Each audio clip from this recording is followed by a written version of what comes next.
우리 하나님 말씀 살펴보도록 하겠습니다. 하나님 말씀 누가복음 5장입니다. 누가복음 5장 31절에서 32절입니다. 우리 다 찾으신 줄 알고 두 절밖에 안 되니까 한 목소리로 읽도록 하겠습니다. 시작. 예수께서 대답하여 이르시되 건강한 자에게는 의사가 쓸데없고 병든 자에게라 쓸데있나니 내가 의인을 부르러 온 것이 아니요 죄인을 불러 회개시키러 왔노라. 아멘. 하나님의 말씀입니다. 어떤 목사님께서 몇 년 전부터 건강을 위해서 자전거를 타시게 되었다고 합니다. 그래서 사람들과 어울려 자전거를 타시게 되었는데 그들 가운데서는 같이 타는 분들 보니까 부모로부터 아주 건강한 신체를 물려받아서 처음부터 자전거를 잘 몸을 건강하게 잘 타는 분들이 있더래요. 체력이 좋은 사람, 또 반대로 체력이 약해서 잘 못타는 사람, 건강한 다리에 몸무게까지 적게 나가서 싱싱 자전거를 잘 타는 사람이 있는 반면 약한 다리에 몸까지 둥글둥글해서 잘 타기 어려운 사람들도 있었다고 합니다. 자, 체력과 체질에 따라서 자전거 타기 실력이 달랐습니다. 그런데 겨울이 오니까 또 다른 분류로 사람들이 두 분류로 나뉘게 되었습니다. 어떤 분류로 나뉘게 되었을까요? 추워서 안 타는 사람과 그럼에도 불구하고 타는 사람으로 나뉘게 되었습니다. 아유, 추우니까 안 타고, 눈 온다고 안 타고, 이불 속에 들어가서 안 나와서 안 타고, 겨울에 자전거를 안 타는 사람과 그럼에도 불구하고 비가 오나 눈이 오나 자전거를 타는 사람으로 나눠지게 되었다고 합니다. 자, 봄이 오고 날씨가 좋아졌습니다. 겨울을 어떻게 보는지에 따라서 완전히 다른 사람으로 나눠지게 되더라는 겁니다. 겨울에 자전거를 안 타고 운동을 안 한 사람은 무기력해진, 그냥 그렇게 무기력해지고 마치 병자 같았다고 합니다. 반면에 타고난 체력이 없다 할지라도, 타고나게 자전거를 잘 탈 수 있을 만한 체력과 능력이 없다라고 할지라도 꾸준하게 자전거를 탄 사람들은 자전거 그 무림을 완전히 장악했다고 합니다. 여러분, 꾸준하게 규칙적으로 하는 사람은 이길 사람이 없어요. 자전거 타기에 있어서 타고난 신체 조건도 중요할 수 있지만 비교할 수 없는 가장 중요한 열쇠는 바로 꾸준함이라는 것입니다. 여러분, 우리의 신앙생활도 마찬가지입니다. 기도를 시작했으면 꾸준해야 됩니다. 그래서 그렇게 기도 생활하는 분들이 결국 하나님께서 쓰시는 믿음의 사람으로 세워지더라고요. 하나님 말씀을 읽는 것도 마찬가지고 우리가 산상수훈을 묵상하는 것도 마찬가지고 매일 우리가 큐티하는 것도 마찬가지입니다. 꾸준하게 말씀을 묵상하는 사람과 그렇지 않은 사람은, 여러분 큐티인을 하다 못해 사더라도 꾸준하지 않은 사람은 어떨까요? 한 1일에서 한 일주일은 열심히 합니다. 그 다음부터 잘 안 해요. 산상수훈, 그래 교회에서 끊임없이 산상수훈을 마태복음 5장 6장 7장을 강조하는데 내가 매일 묵상해야지. 처음에 하는데 하다가 꾸준하지 못하면 어떻게 될까요? 하다가 그만두더라는 거예요. 여러분, 신앙생활에 있어서도 이 꾸준함, 성실함이 굉장히 중요합니다. 이 비교가 안 돼요, 다른 거랑. 타고난 능력보다, 타고난 은사보다 꾸준한 게 최고예요. 여러분, 신앙생활하면서 우리가 자꾸 뒤집어지는 이유가 뭔지 아세요? 왜 믿음의 역사가 일어나지 않을까요? 꾸준하게 믿음이 자라지 않고 믿음의 삶이 자꾸 뒤집어져요. 내 믿음이 항상 제자리에 맴돌입니다. 왜 그럴까요? 이 꾸준함, 성실함, 이 꾸준함에 있어서 차이가 나는 거예요. 여러분, 에덴 동산에 아담과 하와가, 우리 아담 형님하고 하와 누님이 괜히 선악과를 따먹으셔서 우리가 여러 가지 고생을 하잖아요. 그죠? 죄가 들어왔고 또 죽음과 고난과 여러 가지 것들이 많이 들어왔습니다. 그런데 여러분, 이것을 우리는 아담과 하와가 불순종해서 선악과를 먹은 것을 우리 성경에서 원죄라고 신학적으로 이야기를 하거든요. 그 말은 다르게 표현해 보면 그분들 너무했네가 아니라 내가 그 자리에 가 있었어도 따먹었을 거라는 거예요. 여러분, 우리 마음에 어떤 죄성이 있죠? 내 마음대로 살고 싶은 죄성이 있잖아요. 그죠? 내가 하고 싶은 대로 하고 싶은 죄성이, 내 욕심대로 걷고 싶은 죄성이 우리 안에 있어요. 여러분, 그런데 이 죄 때문에 신앙생활에 좀 설할까 싶으면 또 무너지고 좀 설할까 싶으면 또 무너지는 일이 반복됩니다. 왜 그럴까요? 성경은 뭐라고 이야기해요? 우리가 그 죄 뒤에 행하는 그 죄 뒤에 마귀가 역사하고 있다라고 이야기합니다. 그래서 우리가 죄에 무너지는 것이 영적인 역사라는 것들을 알아야 돼요. 죄 뒤에 마귀가 역사해서 자꾸만 우리를 하나님 말씀대로 살지 못하게 하고 하나님 말씀을 어기고 살도록 만들기 때문에 우리가 죄에 자꾸 무너지더라는 겁니다. 그래서 신앙생활하면서 때로는 스스로 비참한 마음이 들죠. 자, 그러면 반대로 하나님께서는 아무 대책 없이 우리를 그냥 내버려 두실까요? 아니요. 성경은 그렇지 않다라고 이야기합니다. 여러분, 아담과 하와가 불순종해서 선악과 따먹고 범죄한 이후에 누가 아담과 하와를 찾아오시죠? 하나님이 직접 찾아오십니다. 인류 최초의 신방이 바로 여기서 이루어져요. 하나님께서 아담과 하와를 직접 찾아와서 물어보십니다. 뭐라고 물어보시죠? 아담아, 네가 어디에 있느냐라고 물어보세요. 자, 여러분, 하나님이 정말 아담이 어디인지 몰라서 물어보시는 걸까요? 야, 내가 아무리 찾아봐도 네가 어딘지 모르겠다. 아담이 너무 꽁꽁 숨어가지고 어딘지 못 찾으셔가지고 아담아 네가 어디 있느냐 물어보신 걸까요? 아니겠죠. 어디인지 아세요. 근데 왜 네가 어디 있느냐라고 꽁꽁 숨어있는 아담의 프라이버시를 깨트리시고 들어오셔서 물어보시는 걸까요? 아담을 살리시려고요. 죄에서 벗어나게 하시려고요. 여러분, 죄 지어서 죽게 됐으니까 회개의 기회를 주시려고 하는 거 아니겠습니까? 회개해야 사니까 돌이키게 하시려고 기회를 주시는 겁니다. 여러분, 마귀는요, 죄를 통해 죄와 함께 우리에게 역사해서 우리가 하나님 앞에 믿음으로 바로 서지 못하도록 자꾸 무너뜨려요. 그래서 어떤 때는 스스로 절망감에 빠지게도 합니다. 아마 우리 모두에게 그런 경험이 다 있으실 거라고 생각합니다. 그러나 하나님은 우리를 영원한 절망에 무너지지 않도록 대책을 마련해 주셨습니다. 하나님의 대책이 뭔가요? 바로 예수 그리스도십니다. 여러분, 예수님께서 인간의 몸을 입고 이 땅에 우리의 이 프라이버시를 깨트리시고 이 땅에 우리 가운데 신방 오셨어요. 왜요? 자꾸 죄로 죽어가니까 살리시려고 오셨습니다. 여러분, 우리가 근데 한번 생각해 봐야 될 게 우리의 프라이버시를 깨트리시고 우리에게 오시잖아요, 예수님이. 근데 우리가 은혜란 거를 깨닫기 전에는 이게 되게 부담스러워요. 힘들어요. 여러분, 제가 어릴 때 막 수련회 같은 데 가면은 또는 사람들이 막 기도하는 거 보면 우리 죄 때문에 내 죄 때문에 죽으셨다고 막 우는데 제가 그걸 볼 때 제 은혜를 깨닫기 전에는 상당히 부담스러웠어요. 내 죄 때문에 죽으셨어요. 막 엉엉엉 우는데 제가 딱 보면 내가 죽어 달라 했나? 내가 왜 나한테 왜 그래? 자꾸 이런 생각이 들었어요. 근데 여러분, 그 죄인이 나임을 깨닫게 될 때는요, 내가 주님 없으면 안 되더라고요. 그 죄인이 나인 걸 알게 될 때 주님 없이는 제가 살 수가 없는 거예요. 여러분, 오늘 본문은 우리에게 무슨 이야기를 하나요? 오늘 본문 다시 한번 읽어볼까요? 31절 32절 같이 읽어보겠습니다. 시작. 예수께서 대답하여 이르시되 건강한 자에게는 의사가 쓸데없고 병든 자에게라야 쓸데있나니 내가 의인을 부르러 온 것이 아니요 죄인을 불러 회개시키러 왔노라. 아멘. 저 성경에 뭐라고 이야기하나요? 건강한 사람은 의사가 필요 없어. 병든 사람이야야 의사가 필요해. 마찬가지로 내가 누구를 불러 온 것이 아니라고요? 의인을 부르러 온 것이 아니라고 말씀하셨어요. 여러분, 내가 의롭다고 생각하는 사람은 예수님 필요 없어요. 내가 의로운데 뭐 예수님 왜 필요하겠어요? 그러나 죄인임을 아는 이들에게는 예수님 필요해요. 주님, 내가 죄인입니다. 나를 살려주십시오. 주님은 죄로 죽을 수밖에 없는 죄인을 불러 왜 오셨다고요? 본문에 뭐라고 하시죠? 회개시키러 오셨다고 하셨어요. 예수님 왜 오셨다고요?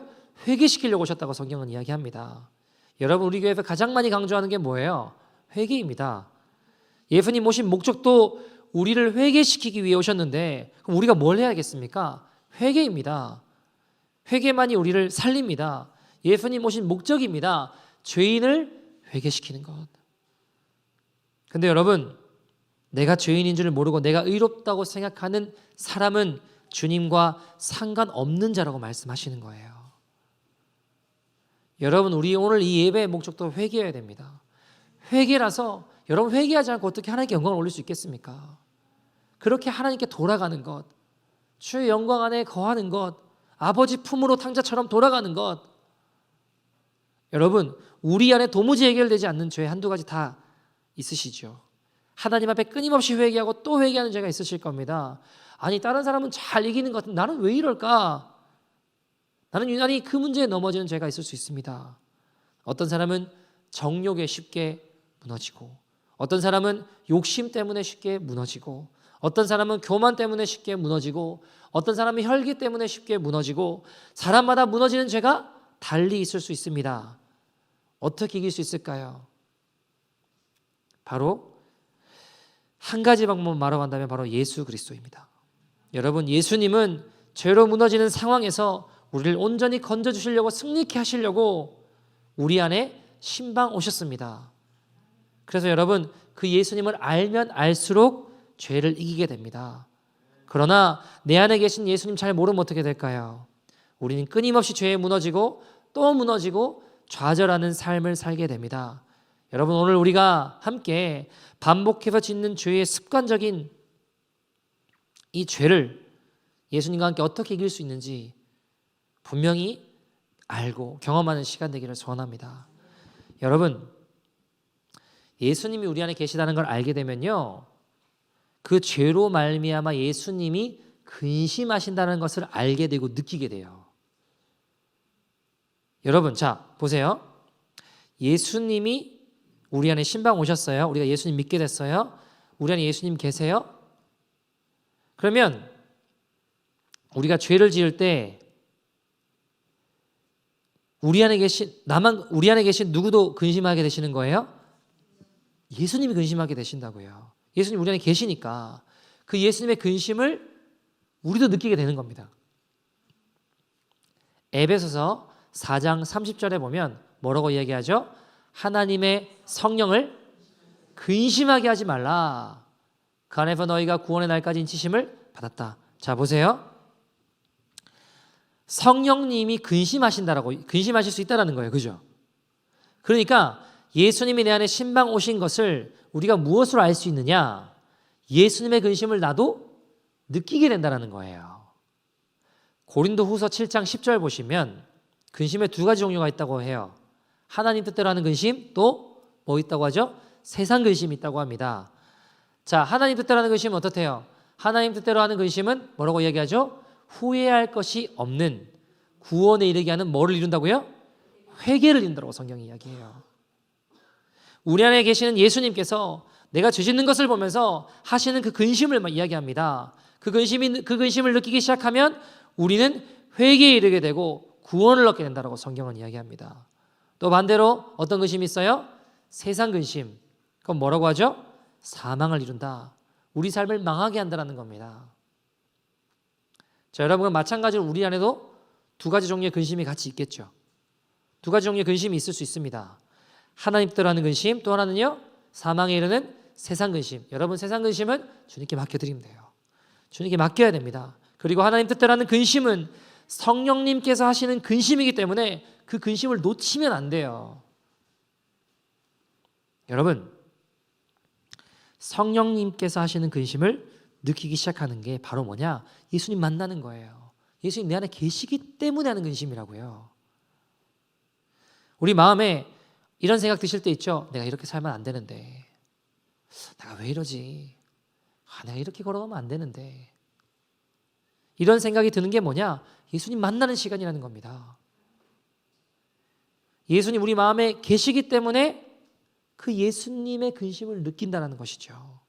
자, 여러분, 우리가 예배 제대로 못 드리면 마음에 근심이 생겨요, 안 생겨요? 생겨요. 기도 생활 제대로 못하면 마음이 무겁죠. 용서하지 못하고 살면 우리 마음에 근심이 있어요, 없어요? 있어요. 은밀하게 짓는 죄가 있으면 우리 마음이 괴롭습니다. 왜요? 예수님 만나는 시간인 거예요. 예수님이 근심하고 계신 거예요. 그렇게 우리가 예수님 만나는 일들이 시작되는 겁니다.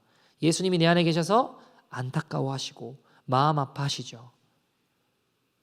그래서 우리를 회개의 자리로 인도하신다는 겁니다. 여러분, 예수 안 믿는 사람이 예배 안 드렸다고 막 근심하고 괴로워할까요? 그러지 않아요. 예수님 안 믿는 사람이 내가 요즘 기도 생활을 열심히 못한 것 같다고 막 고민할까요? 그러지 않는다니까요. 주일에 예배 잘 나오던 분이 빠졌어요? 그럼 마음이 어때요? 불편하다고요. 이상하죠? 불신자들은 예수 안 믿는 사람은 아무렇지도 않아요.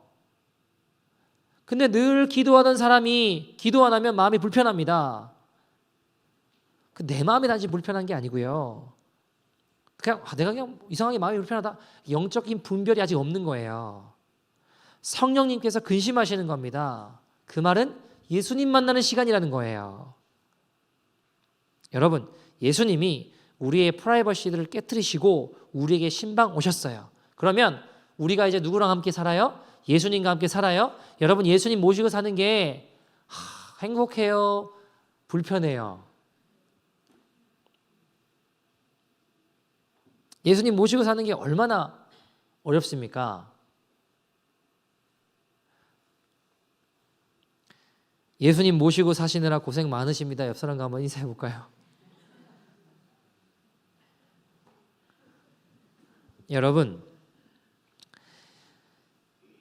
예수님 모시고 사는 게 신경 쓰이잖아요.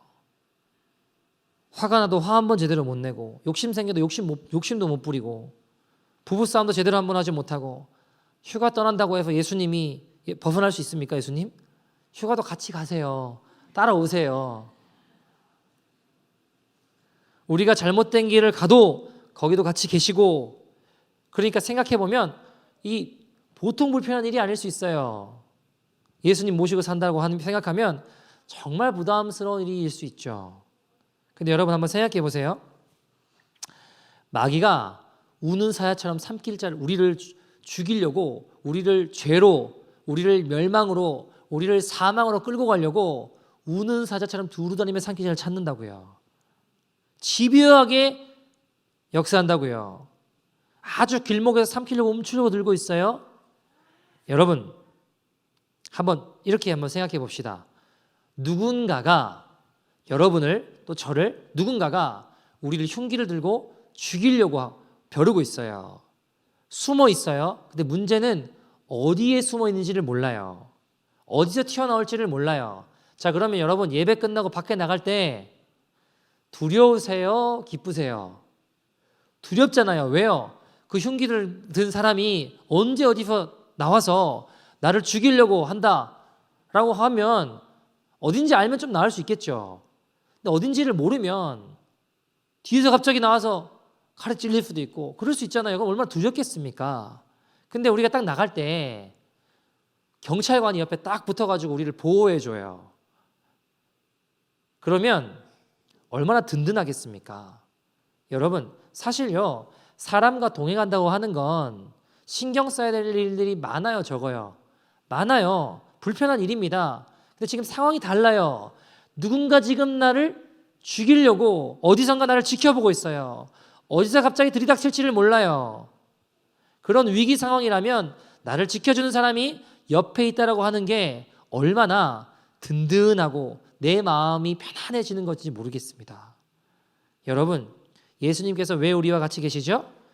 죄와 마귀의 저주 가운데 우리를 온전히 구원하시기 위해서 구주로 우리 가운데 오신 겁니다.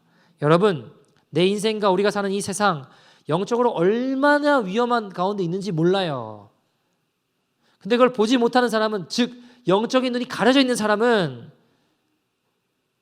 예수님이 나와 함께 계시다라고 하는 게, 예수님 나에게 신방 오시는 게 불편할 수 있다고요. 어떤 분은 예수 믿고 너무 괴롭다고, 예수 믿고 사는 게. 왜요? 예수님 안 믿을 때는 내 마음대로 살았는데 예수님 믿으니까 예배도 드려야 되고 전도도 해야 된다 그러고 기도도 해야 된다 그러고 성경도 읽고 막 산상수훈도 묵상하라 그러고 틈만 나면 성령님하고 대화하라 그러지. 그러니까 예수님 믿으니까 이게 더 힘들고 어렵게 느껴지는 겁니다. 여러분, 보세요. 예수 안 믿는 가족으로부터 막 핍박도 받아요. 직장 생활하면서 정직하게 걸어가려고 하다 보니까 어려움도 겪습니다. 이거 우리가 사는 세상이 보통 위험한 세상이 아니더라는 거예요. 여러분, 마귀는요, 우리에게 죄의 유혹으로 다가와서 우리를 죄짓게 하고 죄의 종으로 만들려고 합니다. 예수님이 우리 마음에 오신 건 신방 왜 오셨어요? 이런 상황에서 우리를 죄와 마귀의 역사에서 지켜주시려는 겁니다.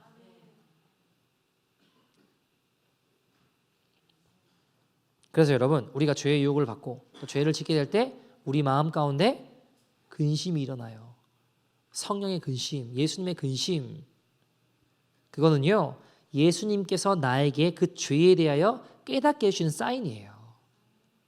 회개케 하시려고요. 구재영 목사님이라는 분이 서울역 쪽방촌에서 노숙자들을 돌보는 일을 하세요. 진짜 쪽방촌이 너무 막 올라가는 계단도 그렇고 더럽고 방도 너무 조그만하네요. 근데 이분하고 같이 가다 보면 이분이 그 방문을 너무 세게 두드리시는 거예요.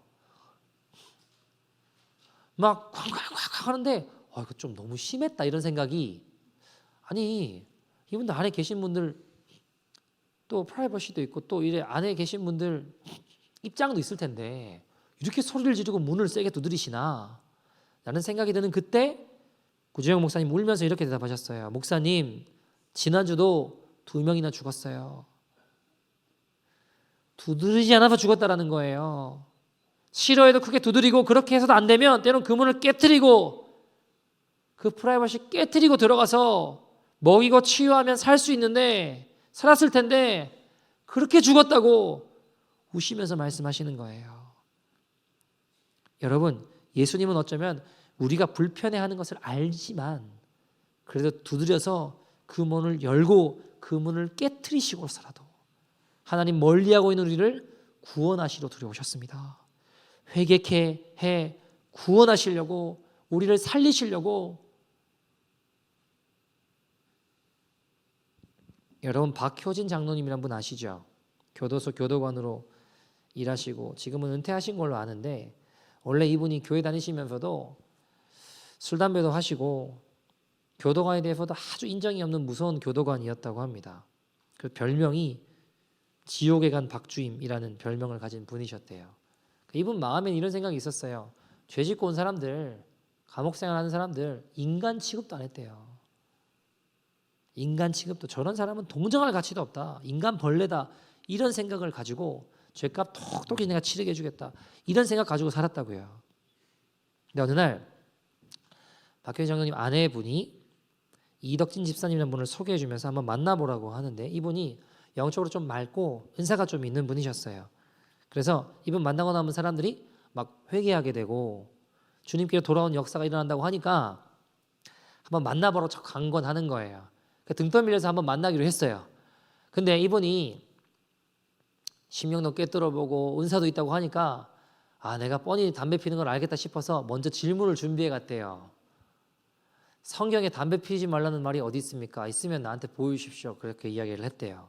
선수를 먼저 쳐야겠다고. 그러니까 이 집사님이 뻔히 웃으시면서 고린도전서 3장 16절 보십시오. 그리고 읽어주더래요. 너희가 하나님의 성전인 것과 하나님의 성령이 너희 안에 거하시는 것을 알지 못하느냐. 성경에 기록되어 있습니다. 하나님의 성령이 우리 안에 계시고 우리가 하나님 성전입니다. 우리가 하나님 성전인데 집사님이 담배 피면 성전 안에 연기가 자욱한데 괜찮겠냐고. 그게 하나님 성전에 담배 연기가 자욱한 거 괜찮겠냐고. 그러니까 이 말을 듣고 박효진 장로님이 고집을 부리셨대요. 그래도 딱 담배 명시되어 있지 않는 거 아니냐고 혼자 이제 그렇게 스스로를 생각을 하셨대요. 근데 이상한 건 그 다음날 출근해서 아침에 사무실에 담배 한 대 습관적으로 딱 무는데 머리가 막 너무 깨질 듯이 아프더래요. 내가 왜 이러나, 몸이 안 좋나. 밖에 나와서 담배를 딱 피려고 하니까 속이 막 토할 것 같고 메스 겁더랍니다. 야, 그거 뭐 이상하다, 내가 좀 이상해졌나, 어디가 아픈가 하는데 갑자기 눈에서 눈물이 막 흘러요. 그러면서 갑자기 어떤 생각이 나냐? 그동안 내 손을 거쳐갔던 수많은 수감자들 떠오르는데 내가 너무 그들을 모질게 됐던 장면들이 자꾸 생각이 나는 거예요. 사람 취급하지 않았던 일들이 머릿속에 떠오르면서 눈물이 통곡으로 바뀌기 시작했습니다. 그래서 이분이 구원으로 인도하는 회개가 터진 거예요. 여러분, 어떻게 이런 역사가 일어날 수 있을까요? 성령님께서 네 안에 계시다는 것을 모르느냐? 고린도전서 3장 16절 말씀에 눈이 열린 거예요. 여러분, 저에도 그런 느낌은 있었겠죠? 담배 피는 것이 죄책감이 느껴지니까. 근데 그 집사님 만나고 그 질문을 한 거 아니겠습니까? 근데 그것이 주님의 근심이라고 생각하지 않았던 이분이 성령님 내 안에 계신 것을 알지 못하느냐? 바로 그 말씀이 능력이 돼서 눈을 열어준 거예요. 여러분, 예수님을 이렇게 만납니다. 우리 안에 성령의 근심을 통해 우리가 주님 만나요. 예수님 만나면 그 다음엔 죄 짓는 것이 더 힘듭니다. 예수님 모시고 죄 짓기가 얼마나 힘들어요. 예수님 알고 나면 정말 죄 짓는 게 그분께 죄를 짓고 그분 마음을 아프게 한다는 걸 알게 되면 그게 너무 싫은 거예요. 여러분, 내 안에 계신 예수님 보는 눈이 뜨이면 죄 짓고 자꾸 바로 회개가 나와요. 나도 모르는 사이에 죄 짓기 때문에 끊어버리기 어렵죠. 우리 자신이 죄 덩어리니까. 나도 모르게 죄를 지어요. 혈기가 나오고 음란이 나오고 욕심이 나오고 교만이 나오고 게으름이 나오고 그렇게 죄 짓다가 또 내가 예수님 알면 바로 회개가 나와요. 여러분, 우리가 인생을 살면 누가 제일 의식이 되나요? 부부 사이에는 배우자가 서로 의식이 제일 빨리 되죠. 가족 사이에는 가족이 제일 의식이 빨리 됩니다. 룸메이트가 있으면 룸메이트가 의식이 됩니다. 나와 가장 가까이 있는 사람이 제일 먼저 의식이 되죠. 여러분, 우리가 예수님 모시고 살면 죄 짓고 나면 누가 제일 먼저 의식이 될까요? 예수님이 제일 먼저 의식이 되는 거예요. 예수님은 내가 죄 짓는 걸 보셨을 거 아닙니까? 아셨을 거 아닙니까? 그 예수님 알고 나면 금방 주님 잘못했습니다. 내가 죄 지었습니다. 주님 제가 또 넘어졌습니다. 이런 고백이 나오게 되어 있습니다. 회개의 역사입니다. 이 회개의 역사는 우리를 씻기는 은혜가 있다라고 성경이 이야기합니다. 요한일서 1장 9절에 보시면 뭐라고 이야기하죠? 같이 읽어볼까요? 시작. 만일 우리가 우리 죄를 자백하면 그는 미쁘시고 의로우사 우리 죄를 사하시며 우리를 모든 불의에서 깨끗하게 하실 것이요. 아멘. 여기서 우리가 우리 죄를 자백한다는 말은 한 번 한다는 말이 아니에요. 원어로 보면 진행 또 완료 시제를 써서 계속해서 한다는 거예요. 여러분, 그 죄가 끊어질 때까지 우리가 계속 나아가는 거예요. 예수님께서 우리가 죄를 지으면 주님 죄 지었습니다. 제가 잘못했습니다. 우리가 나아갈 때 예수님 우리 죄를 씻기시고 깨끗게 하신다라고 성경이 이야기합니다. 여러분, 우리끼리도 여러분 보세요.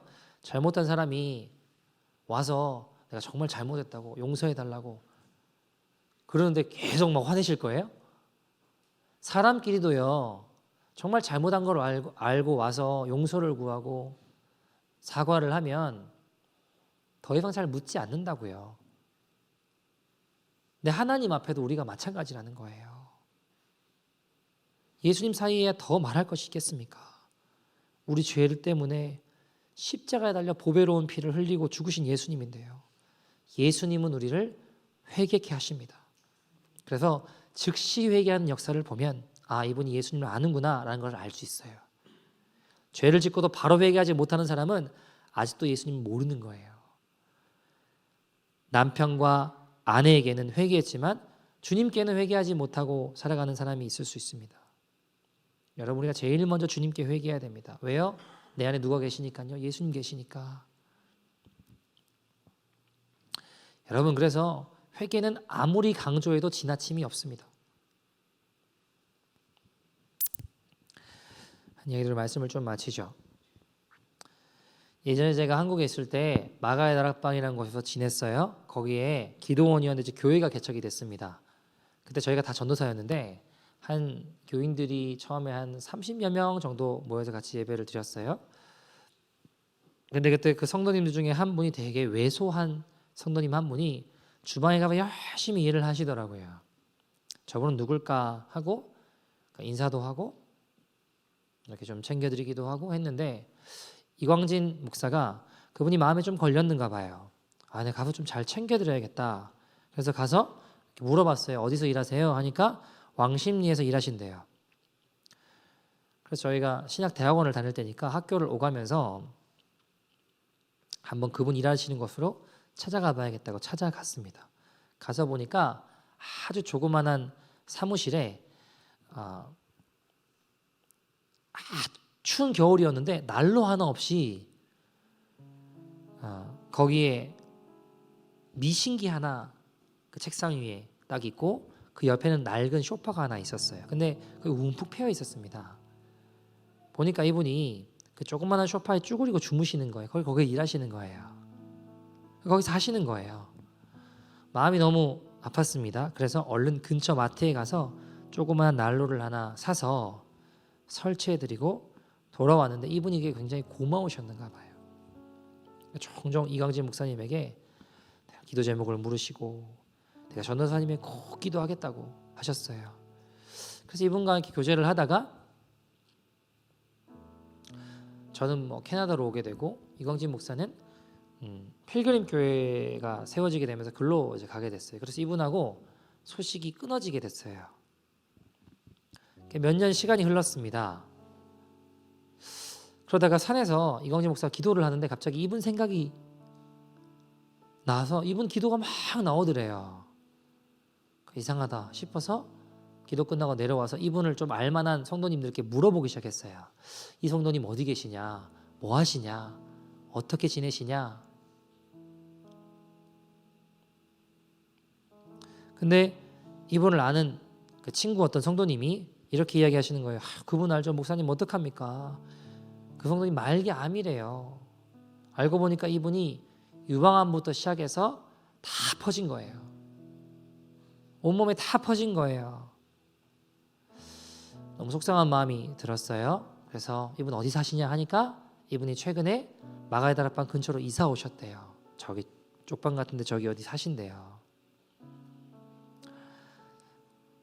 그래서 그때가 이제 크리스마스 때였는데 이가진 목사님이 마음에 오늘 우리 예수님 오신 날인데 주님께 뭘 해드릴까? 혼자 조용히 나가서 전도를 해야겠다 하고 나가려고 하다가 갑자기 문득 이런 생각이 들었대요. 예수님이라면 무엇을 하실까? 예수님이라면 어떻게 하실까? 병들고 어려운 분을 찾아가셨겠다. 그래 내가 이 성도님을 찾아가야겠다 해가지고 이분을 찾아갔어요. 성도님 안녕하세요 하고 문을 열었는데 너무 놀랐대요. 너무 충격을 받았대요. 왜냐하면 예전에 알고 계시던 성도님의 그 성도님 모습이 아닌 거예요. 머리는 다 빠지고 아주 몰골이 얼굴에 살이 하나도 없는 거예요. 등은 새우등처럼 굽어가지고 이렇게 굽으셔서 처음에는 그분이 아닌 줄 알았대요. 너무너무 달라지셔서. 그래서 문을 열고 안녕하세요 했는데 눈이 마주치니까 그분이 몸으로 아이고 목사님 잘 오셨다고 이 누추한 곳에 어떻게 오셨냐고 차라도 한 잔 드릴게요 하고 하시는데 그분을 보는 내내 너무 죄송하고 미안한 마음이 들었습니다. 눈물이 나는 거예요. 그리고 그분 손을 잡아드리면서 성도님 죄송해요. 죄송해요. 제가 좀 더 일찍 왔어야 되는데 너무 늦게 왔어요. 죄송해요. 죄송해요 하면서 막 우니까 이 성도님이 아니에요 목사님. 그러면서 앉아서 이분하고 대화가 시작되었습니다. 이분은 간증을 하시고 이분 어떻게 살아오셨는지 또 어떤 일이 있었는지 이야기를 나누게 되었습니다. 그래서 이광진 목사가 이렇게 물어봤대요. 괜찮으시냐고 얼마나 힘드시냐고 하니까 이분이 마지막에 이런 말씀을 하세요. 목사님 저는 여기 마가의 다락방 가서 맨날 회개, 죄, 거듭남, 천국, 지옥 이런 말씀 계속 듣는 게 처음엔 좋았는데 날수록 너무 힘들었어요. 매번 똑같은 이야기 매주 듣는 게 얼마나 힘들었는지 도저히 내가 못하겠다 하고 다른 교회를 찾아보기 시작하셨대요. 어떤 곳에 가보니까 말씀을 진짜 기가 막히게 쪼개더래요. 야, 신기하다. 말씀 너무 기가 막히게 잘 쪼개요. 기가 막히게 말씀 잘 풀어요. 그래서 거기서 신앙생활 하다가 또 후에는 완전히 반대로 예언, 은사, 능력, 기적 사역하는 곳에 가봤대요. 거기서도 막 체험도 하고 막 그랬대요. 근데 목사님, 제가 죽음 앞에 딱 서보니까 깨닫게 된 것이 있습니다. 내 영을 진짜 살리는 것은 회개뿐이었습니다. 내 영을 진짜 살리는 것은 회개뿐이었습니다. 많은 성경 지식도 아니고 체험도 은사도 아니고 회개였습니다. 그걸 이제 이렇게 알고 다시 돌고 돌아서 여기 왔습니다. 그 이야기 하시면서 눈물을 투투투투 떨어뜨리시는 거예요. 목사님, 제가 너무 무지했어요. 제가 너무 바보 같았어요. 이제 주님 앞에 선다라고 생각해보니 결국 나를 살리는 것은 회개였는데 그게 힘들다고 또 그 이야기 하냐고. 이 죽음 앞에 와보니까 나를 진정으로 살리는 메시지는 회개구나 하는 것을 깨달았다고. 이어서 마지막 소원이 있으시대요. 목사님, 나를 위해서 기도해 주세요 하시며 기도 제목은 내가 더 오래 사는 것 원하지 않습니다. 잠시라도 이 땅에 정결하게 머물다 주님 품에 안기게 해주세요. 이렇게 기도해 주십시오. 내가 얼마를 더 많이 사느냐 그거 아니라 그거 원하지 않습니다. 잠시라도 내가 이 땅에 머물들을지라도 정결하게 머물다 주님 품에 안기게 해주십시오. 그렇게 꼭 기도해 주십시오. 이 기도 제목을 듣고 얼마나 함께 붙잡고 눈물을 흘리는지 몰라요. 그리고 그분은 얼마 뒤에 소천하셨습니다. 사랑하는 여러분, 우리가 죽음 앞에 서면 인생이 가장 중요한 게 보입니다. 근데 왜 꼭 그때 가서야만 알아야 될까요? 저도 그래서 죽을 때까지 회개에 대한 메시지를 전할 겁니다. 우리 영혼을 정결한 그리스도의 신부가 되게 하는 가장 중요한 메시지이기 때문입니다. 죽음 앞에서 깨닫게 되는 가장 중요한 메시지이기 때문입니다. 그러므로 여러분, 하나님께서 우리 죄를 지적하시고 책망하시는 음성을 들려주실 때 도망가면 안 됩니다. 여러분, 아담과 하와처럼 도망해서 숨으면 안 됩니다. 우리를 살리는 자리로 나와야 됩니다. 주님 오늘 이 시간 아담과 하와에게 말씀하신 것처럼 너는 왜 그 자리에 있느냐? 너는 왜 이렇게 살았냐? 너는 왜 이런 일들을, 이런 죄를 지었느냐? 만약에 물으신다면, 여러분 그런 음성 들린다면 주여, 즉시 주님 내가 그렇습니다. 제가 그런 사람입니다. 제가 그랬습니다. 제가 죄인입니다. 제가 잘못했습니다. 제 책임입니다. 그렇게 고백하고 하나님 앞에 나가는 것이 그 문제를 해결하는 하나님의 방법입니다.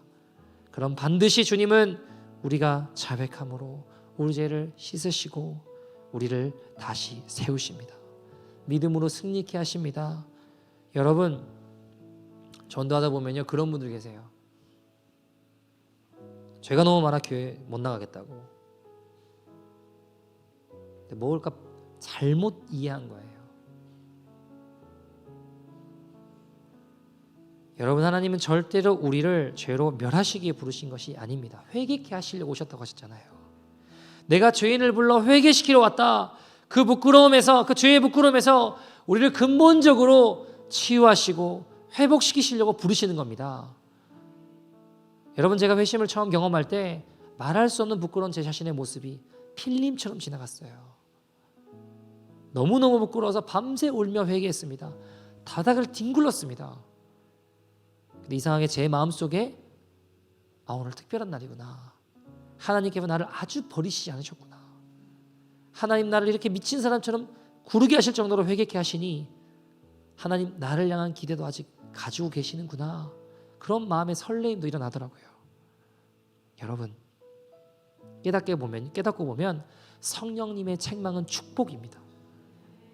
성령님의 책망을 듣는 것 자체가 행복한 거예요. 하나님이 아주 나를 버리시지 않으셨다라는 것입니다. 하나님은 순수히 우리가 고백하고 주님 앞에 나오기를 원하시는 것입니다. 사랑하는 성도 여러분, 오늘 이 시간도 시간 포기하지 않으셔야 됩니다. 여러분, 우리 가운데 자꾸 죄 짓는 역사 일어나죠. 하나님 앞에 내 부끄러운 모습 고백할 수밖에 없죠. 나는 정말 안 되나? 이런 생각이 드시기도 합니다. 그러나 여러분, 100번 넘어졌으면 101번 일어나면 돼요. 사단은요, 넌 100번이나 넘어졌잖아 이야기한다고요. 근데 하나님은 한 번 일어난 것을 보시면서 기뻐하시는 분이십니다. 벌써 몇 번째인가? 여러분, 그 횟수 따지시지 마시고요. 결국엔 우리가 계속 회개하며 나아가면 주님은 그 죄가 싫어지게 만드시고 결국 그 죄를 이기고 승리케 하시는 것을 알게 되면 어느새 내 인생이 지나다 보면 달라지는 것을, 그 하나님을 경험하게 될 것입니다. 단 하나 포기하지 마십시오. 성령님의 근심이 주의 음성이고, 그거 회개하려고 하시는 말씀이다. 우리가 할 수 있는 일은 주님 앞에 솔직하게 회개하며 꾸준하게 끝까지 나아가는 것입니다. 우리가 이 시간 같이 한번 찬양하고 기도했으면 좋겠는데요. 우리 여호와께 돌아가자 함께 찬양하기를 원합니다. 여러분, 오늘 이 시간 하나님 회개를 통해 우리를 새롭게 하십니다. 우리가 진심으로 정직하게 죄를 고백하면 하나님 그 죄에서 건져주시고 우리를 소생케 하신 은혜로 이끌어 주십니다. 자, 함께 나갑시다. 내 백성이 나를 떠나, 내 백성이 나를 떠나, 내 백성이 나를 떠나 돌아섰지만 주님의 사랑이 주의 백성을, 내 사랑이 내 백성을 포기 못하니 내 모든 것 내어주고 내 모든 것 내어주고 나 그를 얻으리라. 여호와께 돌아가자. 우린 돌아서도 그는 변치 않네. 여호와께 돌아가자. 우린 넘어져도 그 사랑 영원하네. 여호와께 돌아가자. 여호와께 돌아가자. 우린 돌아서도 그는 변치 않네. 여호와께 돌아가자. 우린 넘어져도 그 사랑 영원하네. 사랑을 오래 참고 자신을 내어주네.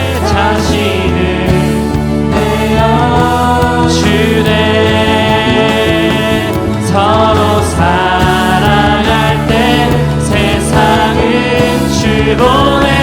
사랑은 절대 지지. 여호와께 돌아가자. 여호와께 돌아가자. 우린 돌아서도 주는 변치 않네. 여호와께 하나님, 이 시간 하나님 회개를 통해 우리를 새롭게 하십니다.